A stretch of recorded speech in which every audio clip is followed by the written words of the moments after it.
Hello বন্ধুরা, আশা করি আপনারা সবাই ভালো আছেন। আল্লাহর রহমতে এবং আপনাদের দোয়ায় আমিও ভালো আছি। আজকেও আমি আগের মতো একটা ছবি আঁকলাম।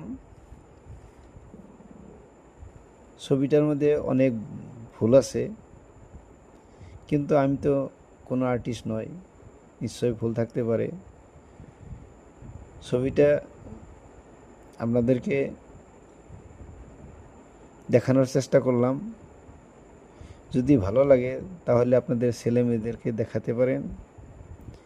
যদি কিছু হলেও ছবিটা ভালো লাগে তাহলে লাইক, কমেন্ট এবং শেয়ার করবেন বলে আশা করি। ছবিটা অনেক বড় হয়েছে, ভিডিওটা লম্বা হয়ে যায়, তাই অনেক কেটে দিয়েছি এবং অনেক চালু করেছি। তার জন্যে আপনারা খারাপ পাবেন না। আশা করি আমার ভিডিওগুলি আপনারা সবসময় দেখবেন এবং আমাকে ভালো মন্দ কমেন্ট করবেন, সেটাই আপনাদের কাছে আমার আশা রইল।